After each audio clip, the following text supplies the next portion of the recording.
Señor,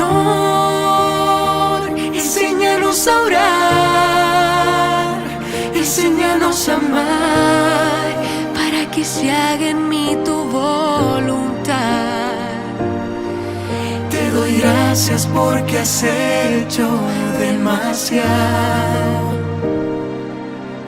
que por mí hasta tu sangre has derramado.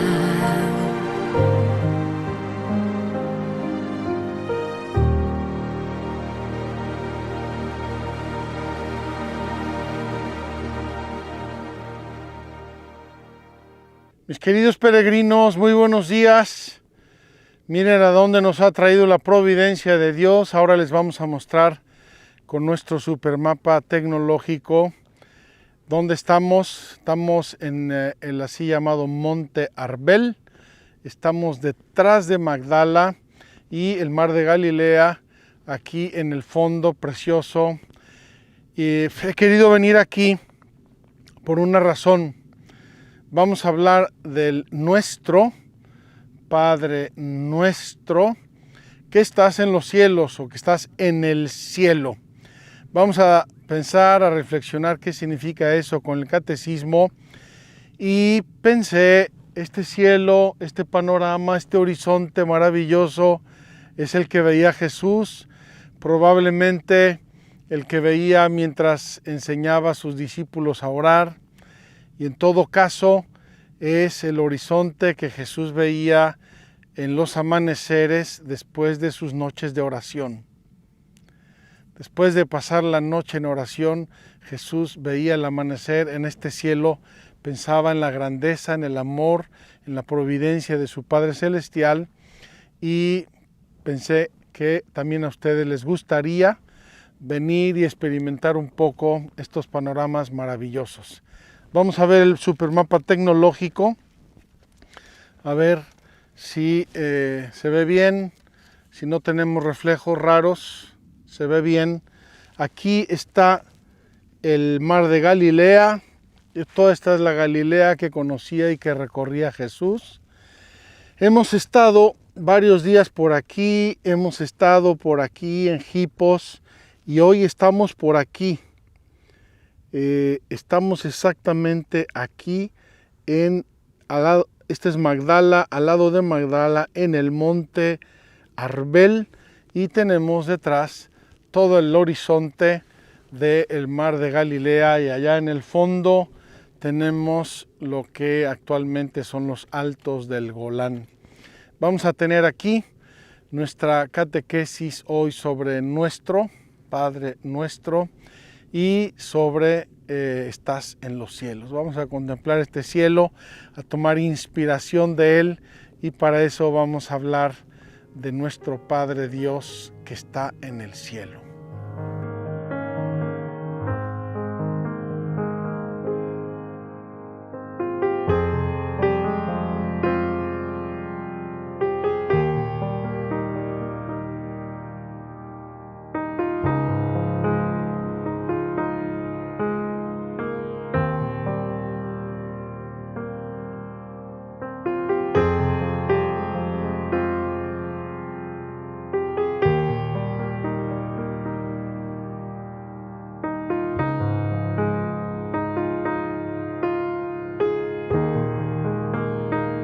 Queridos peregrinos, dijimos ayer en la capilla de San José, y les recuerdo que estamos en la novena de San José, para que pidamos mucho a Dios hoy y en estos días la gracia de entender el don de la paternidad nuestra y la de Dios y la de San José.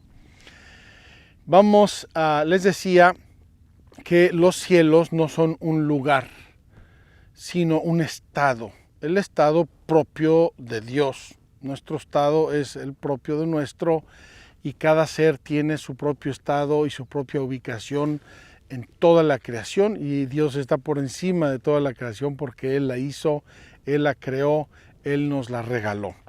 Y hoy nos toca reflexionar en este nuestro, Padre nuestro. Vamos a ver qué nos dice el catecismo. Padre nuestro se refiere a Dios. Es un nombre propio de Dios. Este adjetivo, por nuestra parte, no expresa una posesión, sino una relación totalmente nueva con Dios. Fíjense qué hermoso. Cuando Jesús nos enseña a rezar el Padre Nuestro y nos enseña esta expresión, como ya dijimos ayer, es una novedad absoluta en la revelación, es una novedad absoluta en la historia y en la filosofía de las religiones. Llamar a Dios nuestro Padre, Padre nuestro. Pues bien, dice obviamente que no es una posesión, no lo puedo poseer, yo no puedo agarrar a Dios, no lo puedo ni siquiera con la mente ni con el corazón. Yo soy una gota que quiere abrazar un océano. Ese nuestro tenemos que entender exactamente a qué se refiere. Es una relación totalmente nueva con Dios. Y nos dice el siguiente número: cuando decimos Padre Nuestro, reconocemos ante todo que todas sus promesas de amor anunciadas por los profetas se han cumplido en la nueva y eterna alianza en Cristo. Todas las promesas de amor se han cumplido en la nueva y eterna alianza en Cristo. Fíjense, allá en el Antiguo Testamento, en un cierto momento, dice Dios: ellos serán mi pueblo y yo seré su Dios. Ellos serán mi pueblo y yo seré su Dios. Está hablando proféticamente y está anticipando algo que Dios quiere realizar y que nos quiere donar. El pueblo de la alianza nueva y eterna. Hemos llegado a ser su pueblo y Él es desde ahora en adelante nuestro Dios. Eso que en el Antiguo Testamento se nos decía un poco entre sombras, Jesús nos lo revela totalmente y con la más absoluta claridad. Esta relación nueva es una pertenencia mutua dada gratuitamente. Por amor y fidelidad tenemos que responder a la gracia y a la verdad que nos han sido dadas en Jesucristo. Es un don de Dios. Yo recuerdo, hace muchos años, vino a Tierra Santa un personaje importantísimo y me tocó la gracia de ir a recibirlo al aeropuerto. Llegué al aeropuerto, lo recibí. Yo, pues, ¿qué tal, señor, don, etcétera? Con mucho respeto y caravana. Y en cuanto nos subimos al coche, me dijo: Juan, háblame de tú. Me sorprendió, nunca me había pasado. Y en ese momento noté que la relación era nueva, era un regalo que él me daba. Háblame de tú, es decir, háblame con confianza, háblame con simplicidad. Somos iguales. Como la oración del Señor es la de su pueblo en los últimos tiempos, este nuestro expresa también la certeza de nuestra esperanza en la última promesa de Dios. El Apocalipsis se va a cerrar con esta frase: yo seré su Dios y él será mi hijo. Eso que ya nos había anunciado el Antiguo Testamento, nos lo dice también el Nuevo Testamento, casi al momento de cerrar la revelación divina. Es decir, es una promesa de futuro, una convivencia amorosa entre nuestro Padre Dios y nosotros, sus hijos y hermanos.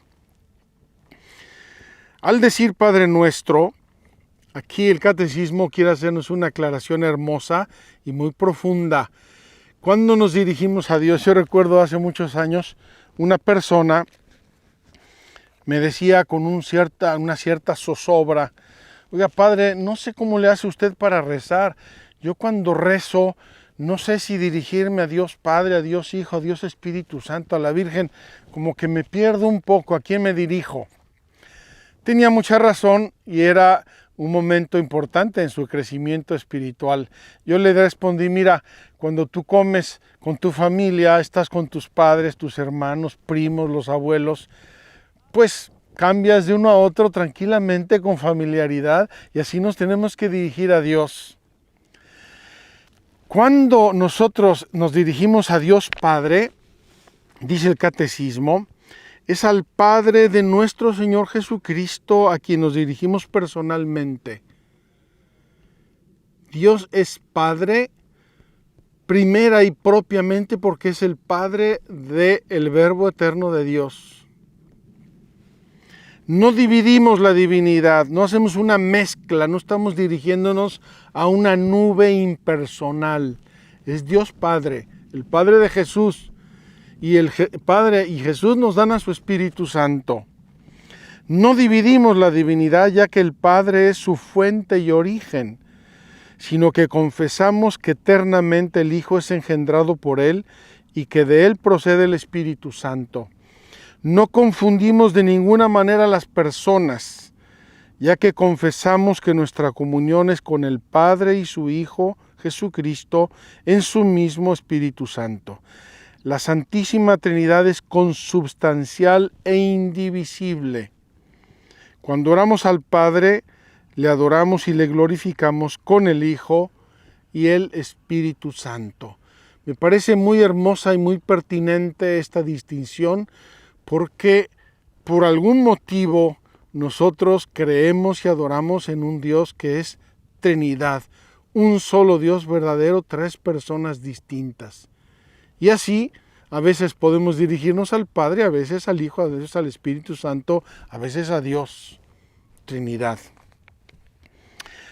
Gramaticalmente nuestro califica una realidad común a varios. Nuestro significa que es relativo a varias personas, a varias cosas. No hay más que un solo Dios, y es reconocido Padre de aquellos que, por la fe en su Hijo único, han renacido de Él por el agua y el Espíritu.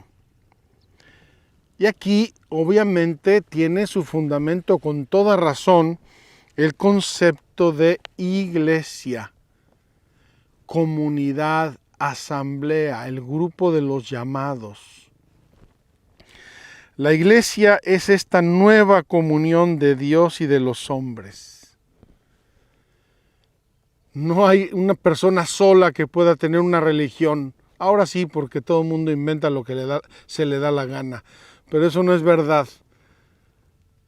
La religión, la verdadera religión en el cristianismo es una iglesia, es una comunidad, es una muchedumbre de hermanos. La iglesia es esta nueva comunión de Dios y de los hombres, unida con el Hijo único hecho el primogénito de una multitud de hermanos. Se encuentra en comunión con un solo y mismo Padre y un solo y mismo Espíritu. Al decir Padre nuestro, la oración de cada bautizado se hace en esta comunión. Fíjense, desde el inicio del cristianismo, las primerísimas páginas de los Hechos de los Apóstoles, dice así: la multitud de creyentes no tenía más que un solo corazón y una sola alma. ¿Por qué tenía un solo corazón y una sola alma? Porque se orientaban todos al mismo Dios. Es Dios nuestra unidad, es Dios la fuente de unidad. Lo dijo Jesús y lo meditamos hace unos días en la oración de la hora de Jesús, en la oración sacerdotal de Jesús. Como tú y yo, Padre, somos uno, que así ellos sean uno en nosotros. Por eso, a pesar de las divisiones entre los cristianos, la oración al Padre Nuestro continúa siendo un bien común y un llamamiento apremiante para todos los bautizados. Yo diría para todos los bautizados y de los bautizados para todos los hombres. ¿Por qué? Porque nosotros, al llamar a Dios nuestro Padre, estamos reconociendo que es el Padre de todo ser humano, especialmente de los bautizados, pero su paternidad es por la creación, es el Padre de todo ser humano, y por lo tanto todo ser humano tiene con nosotros y tenemos con ellos una fraternidad. Fíjense que esto es muy hermoso y muy específico y propio del cristianismo. Por eso nosotros invocamos una fraternidad universal, una solidaridad universal, un respeto a la dignidad de la persona por el simple hecho de ser persona. No porque es de mi banda, no porque es de los míos. Cuando una religión dice solamente valen los míos y hay que matar a todos los demás, obviamente no pueden pensar ni imaginar siquiera en un Padre Dios que llamamos Padre Nuestro. Continúa siendo un bien común y un llamamiento apremiante para todos los bautizados.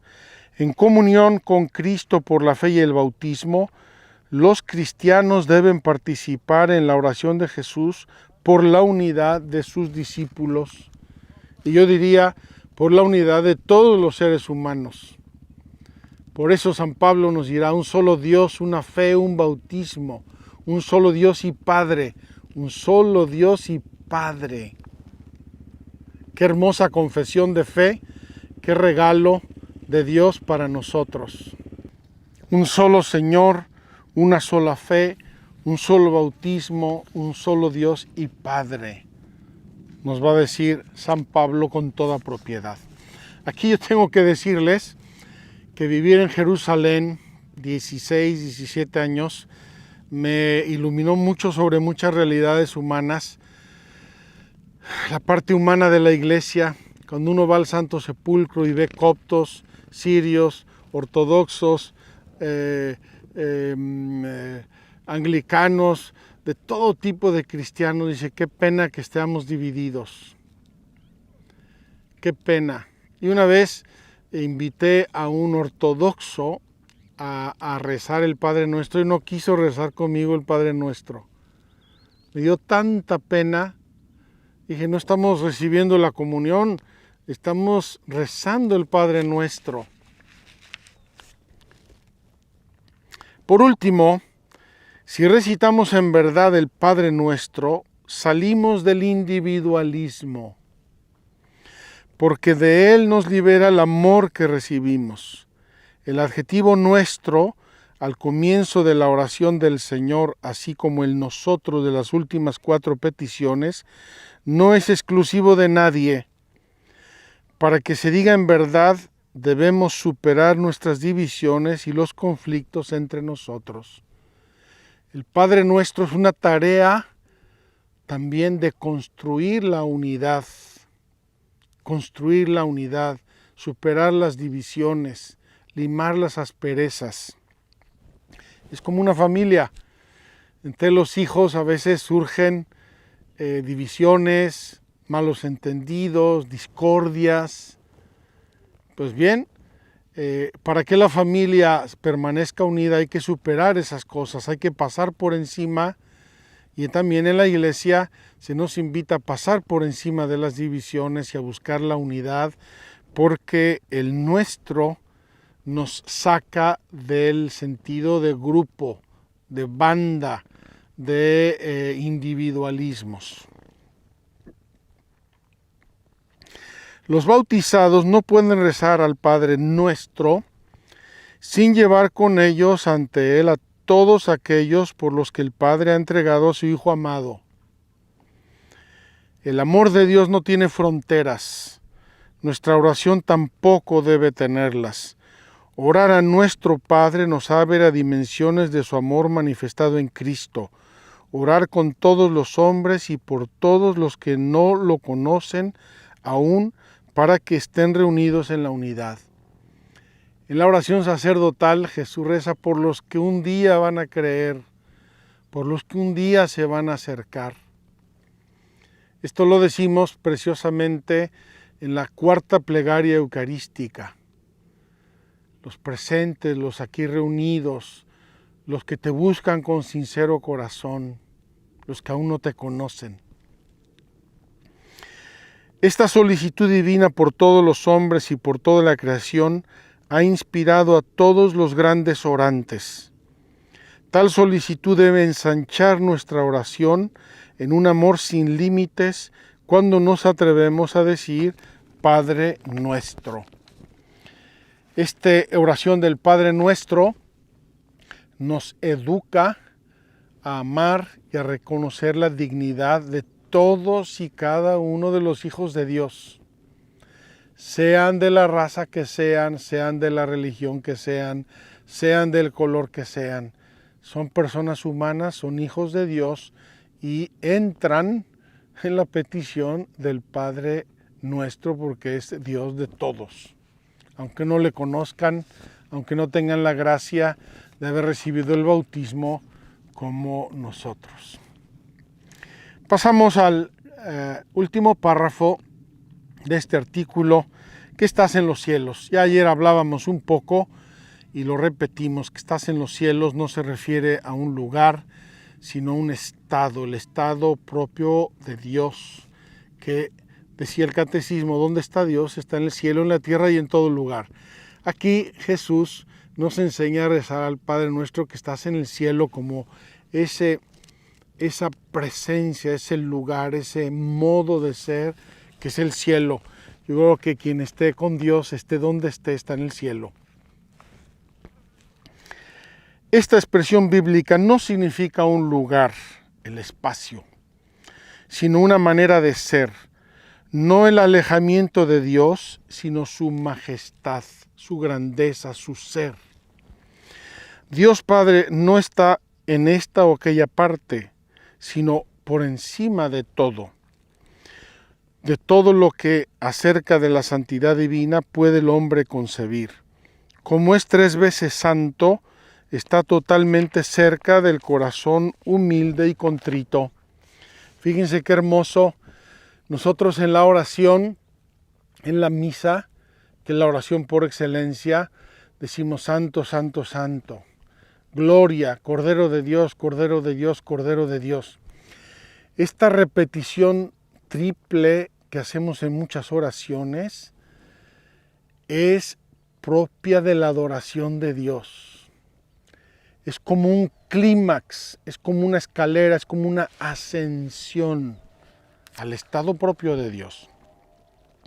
Dice San Agustín, con razón estas palabras, Padre nuestro que estás en el cielo, hay que entenderlas en relación al corazón de los justos en el que Dios habita como en su templo.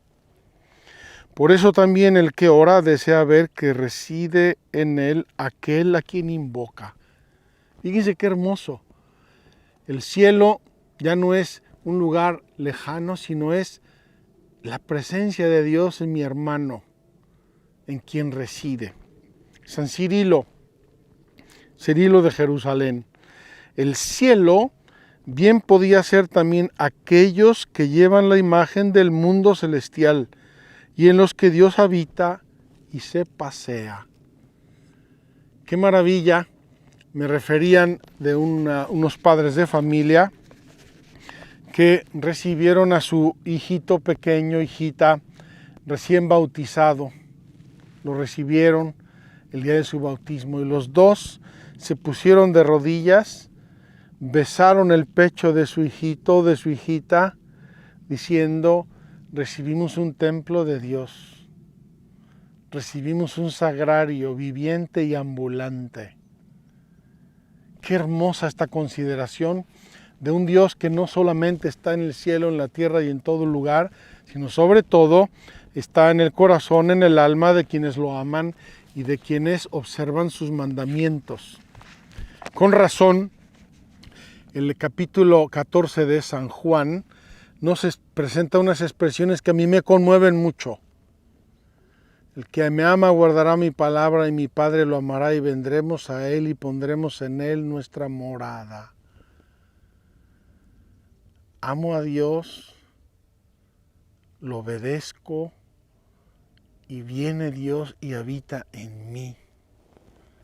Entonces, de algún modo yo soy el cielo. Mis hermanos son el cielo. Una comunidad cristiana fervorosa, practicante, es el cielo. El símbolo del cielo nos remite al misterio de la alianza que vivimos cuando oramos al Padre. desde el inicio de esta catequesis, de esta peregrinación, hablamos de que la oración era un don, una alianza, un don y una alianza. Pues bien, el símbolo del cielo nos remite al misterio de la alianza que vivimos cuando oramos al Padre. Él está en el cielo, es su morada, la casa del Padre, es por tanto nuestra patria. De la patria de la alianza, el pecado nos ha desterrado. El Génesis, ahí Dios y el hombre vivían en familiaridad y el pecado nos sacó, rompió esa familiaridad y esa presencia en el paraíso terrenal. Y hacia el Padre, hacia el cielo, la conversión del corazón nos hace volver. En Cristo se han reconciliado el cielo y la tierra, nos dice Isaías y los Salmos. Porque el Hijo ha bajado del cielo solo y nos hace subir allí con Él, por medio de su cruz, su resurrección y su ascensión. Cuando hablamos de los misterios de la pasión, muerte y resurrección de Cristo y la ascensión, allá en la peregrinación de la fe, decíamos, ahí está Cristo, nuestra cabeza, ahí estamos nosotros que somos su cuerpo. Estamos en una situación nueva, maravillosa. Cuando la Iglesia ora diciendo, Padre nuestro que estás en el cielo, profesa que somos el pueblo de Dios sentado en el cielo en Cristo Jesús, ocultos con Cristo en Dios, nos va a decir también San Pablo. Y al mismo tiempo gemimos en este estado, deseando ardientemente ser revestidos de nuestra habitación celestial. San Pablo. Los cristianos están en la carne, pero no viven según la carne. Pasan su vida en la tierra, pero son ciudadanos del cielo. Lo dice la carta Diogneto, que es una carta del siglo II. Una descripción bellísima de lo que somos los cristianos, la mencionamos también en algunas de nuestras peregrinaciones pasadas. Se la recomiendo mucho porque dice, los cristianos son extranjeros en todo lugar y viven siempre en su propia patria, etc. Es precioso. Al inicio del capítulo 14, San Juan nos dice, ¿creéis en Dios? Creed también en mí. Creéis en Dios, creed también en mí. Si creyeras en mí, estaríais tranquilos porque yo voy a la casa de mi Padre donde hay muchas moradas y voy a prepararos un lugar. Fíjense, Jesús quiere revelarnos que ese Padre nuestro que está en los cielos no está allí contemplando su creación y no le importa de sus criaturas. Jesús fue a la casa de su Padre a prepararnos una morada, un lugar para que nosotros estemos con Él allí para siempre. Queridos hermanos, el inicio del Padre Nuestro nos debe colocar ya con el corazón en el cielo, como hermanos, con una confianza y una audacia filial. Y con estos sentimientos y con estas reflexiones vamos a pasar ahora sí a las peticiones del Padre Nuestro, que son 7. 7 peticiones, las vamos a ir viendo en los próximos días con calma, reflexionando, meditando. Esperamos que estas nos ayuden a ser mejores personas y mejores hombres y mujeres de oración. Desde este lugar maravilloso y contemplando el cielo, nos vemos mañana. Que Dios los bendiga.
postrando mis rodillas a tus pies.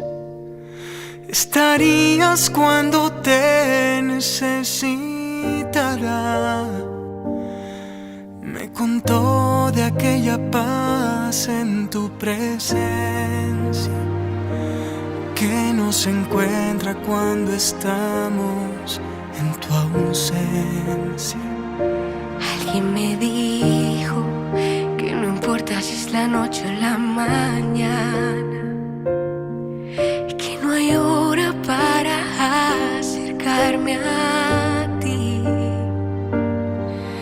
Para oírte no hace falta complicarlo, solo abrir mi corazón hasta escucharlo. Señor,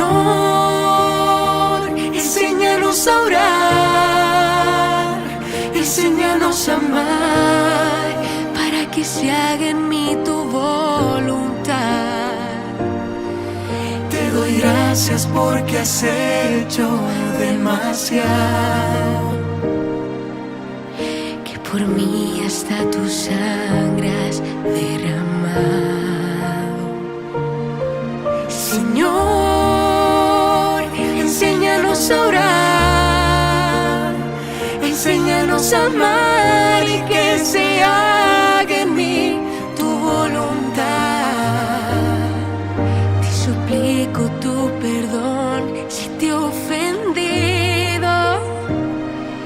Haz que para siempre sea mi corazón como el de un niño.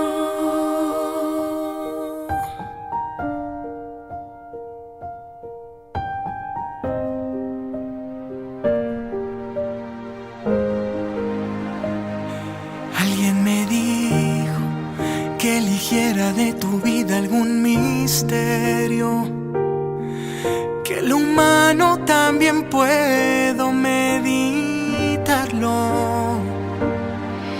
Imaginarte cuando tú estabas jugando, o cuando algo a ti te estaba lastimando.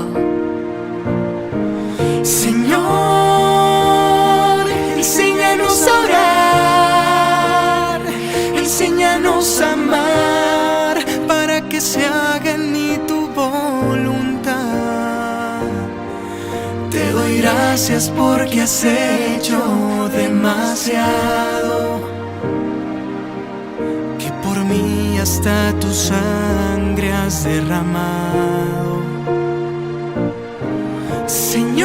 Señor, enséñanos a orar, enséñanos a amar y que se haga en mí tu voluntad. Te suplico tu perdón si te he ofendido. Haz que para siempre sea mi corazón